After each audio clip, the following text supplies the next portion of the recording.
Okay, so we've talked about what the standard deviation is, and we know our range of likely outcomes.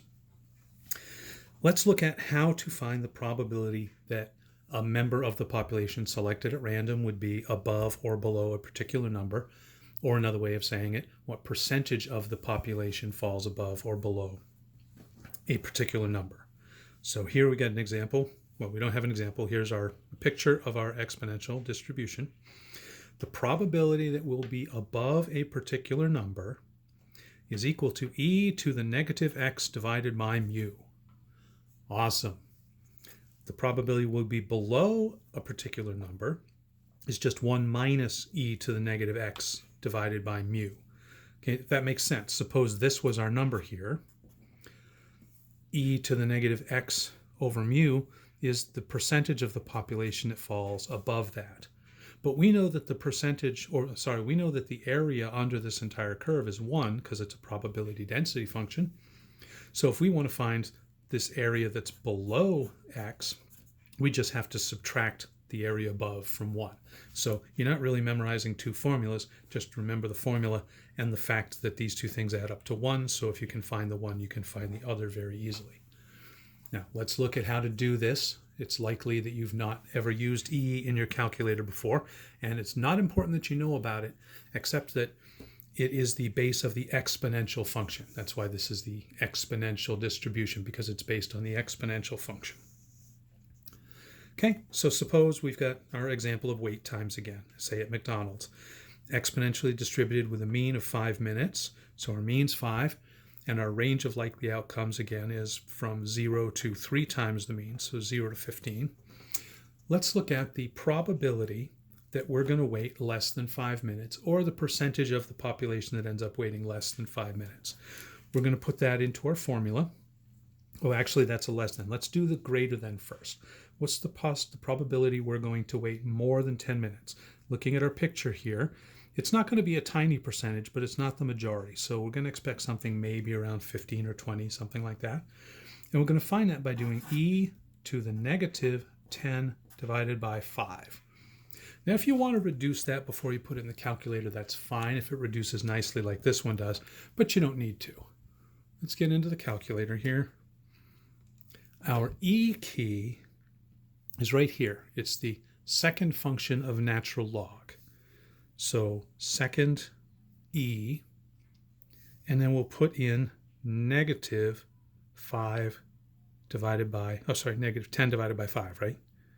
10 divided by 5. And we will get 0.135. So 13.5% of the population waits more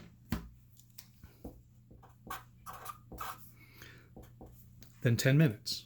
Or there's a 13.5% chance that you will wait more than 10 minutes, or a person chosen at random will wait more than 10 minutes.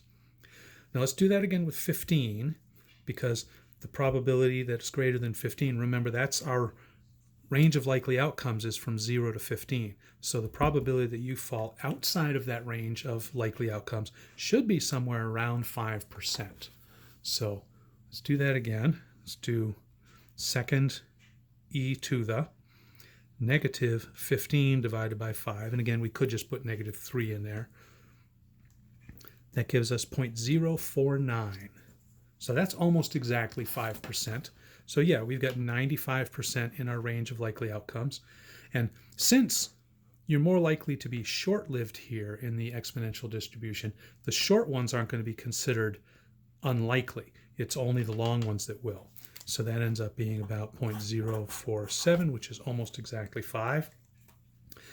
Now, how we're going to do the probability that we'll be below 5, remember that's just going to be e, so shift e, to the negative 5 divided by 5, which is negative 1. But that's the probability that we'll be above 5. So we need to do 1 minus 0.3678 or whatever, and that'll give us the percentage that's below. So all we have to do is subtract the percentage above from 1, and we'll get our 0.63. So at this particular bus stop or McDonald's or whatever it is, the likelihood that you'll be below average, you have less than 5 minutes to wait, it's about 63%, about 37% chance you'll be above. Now let's look at 7 to 12. What's the probability we'll be within this range from 7 to 12 here? It's going to be a little more difficult. It's going to be a little more work. And the way I'm going to do it is I'm going to find the probability that we'll be above 7, right? That'll be all of this area up here, and then subtract from it the area that would be above 12, and that will give us this difference here. So to put that in the calculator, we would do